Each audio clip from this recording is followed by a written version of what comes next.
Halo semuanya, selamat datang di pembahasan video kali ini yang akan membahas tentang hoax dalam meteorologi dibawakan oleh kelompok 5. Kelompok 5 ini anggotanya ada 3 orang, yaitu Frank, Ajeng, dan Adis.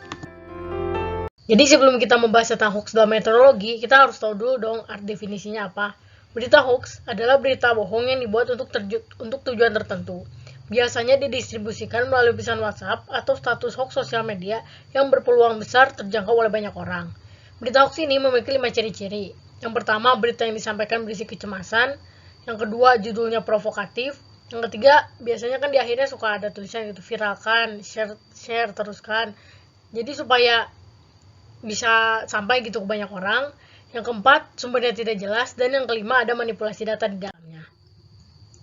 Berita hoax yang akan dibahas kali ini ada dua, yaitu yang pertama adalah hoax penyimpanan baskom air garam untuk mempercepat terjadinya hujan, dan yang kedua hoax gelombang panas di Indonesia. Oke, kita langsung masuk aja ke berita nomor 1.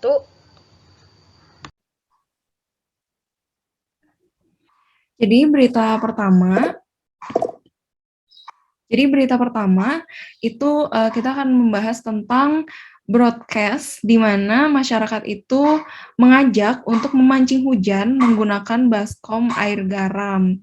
Jadi di sini tuh kalau lihat di headline beritanya adalah di mana hoax pancing hujan dengan baskom air berisi garam, lalu BPPT mengungkap hoax air garam di baskom datangkan hujan, lalu mencek apakah fakta atau hoax air garam di baskom itu bisa menciptakan hujan.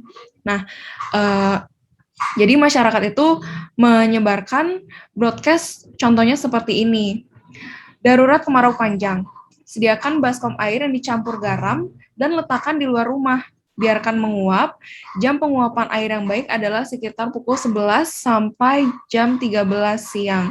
Dengan semakin banyak uap air di udara, semakin mempercepat kondensasi menjadi butir air pada suhu yang makin dingin di udara. Dengan cara sederhana ini, diharapkan hujan makin cepat turun. Semakin banyak warga yang melakukan ini di masing-masing rumah, ratusan ribu rumah maka akan menciptakan hujan jutaan kubik uap air di udara. Lakukan ini, satu rumah cukup 1 ember air garam, Sabtu jam 10 pagi serempak. Mari kita sama-sama berusaha untuk menghadapi kemarau kian parah ini. Mohon diteruskan. Terima kasih. Nah, ini contoh broadcast yang dibuat oleh masyarakat.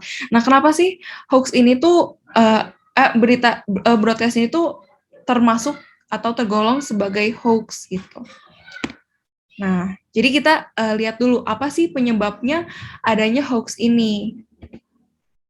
Oke, permasalahannya. Jadi masyarakat itu beranggapan bahwa dengan menyimpan air garam di dalam baskom atau ember di pekarangan rumahnya itu dapat mempercepat pembentukan awan. Karena mungkin saat itu kondisinya sedang kering, kemarau, atau adanya kebakaran hutan. Nah, namun faktanya apa yang masyarakat lakukan itu tidak termasuk signifikan. Karena seakan-akan secara kecil mensimulasikan penguapan besar yang terjadi di laut di Indonesia seperti begitu. Dengan laut yang sangat luas saja tetap terjadi kekeringan dan tidak bisa membentuk hujan yang banyak, apalagi dengan masyarakat yang melakukan hal itu secara kecil menggunakan baskom di rumah masing-masing. Jadi di sini permasalahan itu perbandingan antara skala, di mana skala yang dilakukan oleh masyarakat itu jauh lebih kecil dibandingkan skala yang ada secara natural di laut.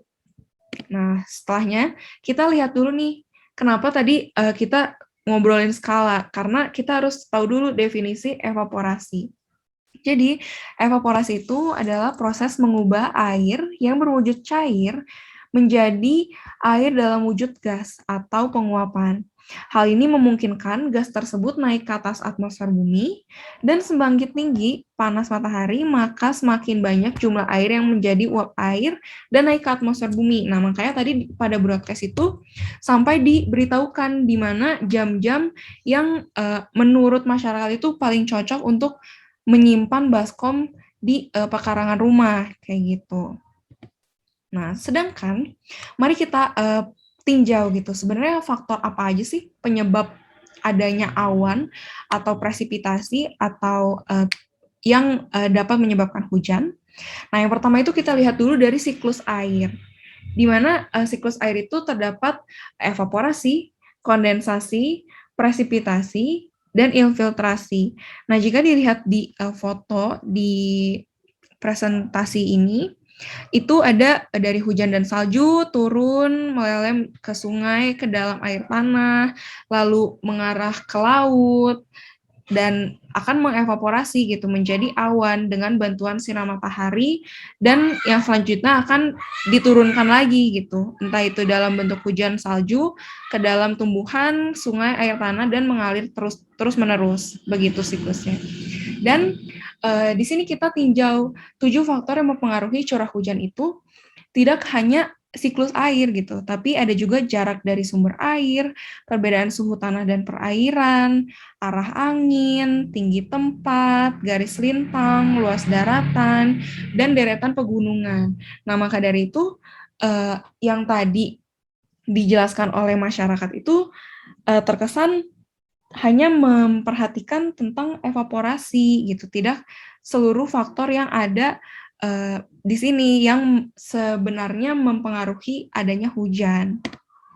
Nah, maka dari itu kita lihat ini penjelasan lengkap kenapa air dan garam di baskom tidak bikin hujan. Nah, setelah mengetahui faktor penyebab terjadinya hujan, dapat disimpulkan bahwa penyimpanan air, garam dalam baskom di pekarangan rumah itu tidak akan berhasil untuk mempercepat tumbuhnya awan secara signifikan gitu. Karena pendekatan yang diperhatikan masyarakat itu hanyalah dari sisi evaporasi, sedangkan banyak sekali faktor lain yang menentukan terjadinya hujan, seperti yang di listing sebelumnya.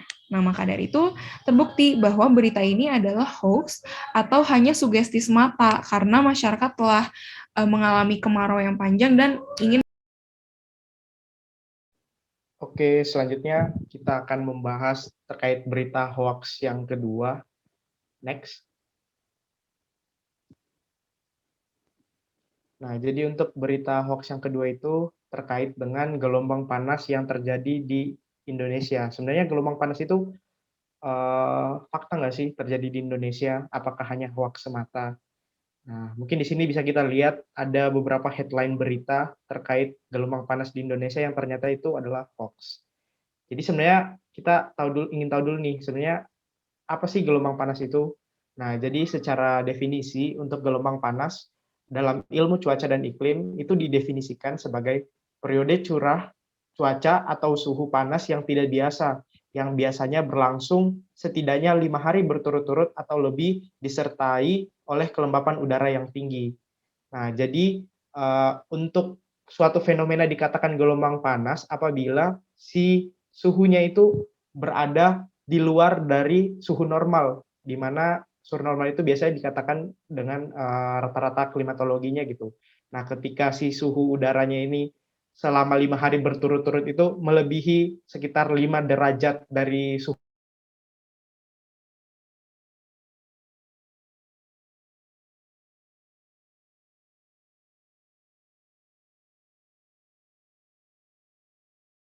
tinggi. Jadi untuk wilayah ekuator itu tidak akan pernah terjadi gelombang panas. Nah, ini disebabkan karena tadi dari definisinya aja, si gelombang panas ini biasanya terjadi prosesnya di wilayah yang menjadi pusat tekanan tinggi. Nah, sementara untuk di ekuator sendiri itu adalah pusat tekanan rendah. Jadi tidak mungkin terjadi di wilayah ekuator. Next.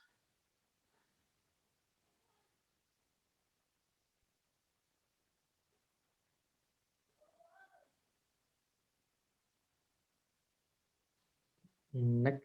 Oke, nah di sini mungkin dijelaskan dulu nih sebenarnya gimana sih proses terbentuknya si gelombang panas ini.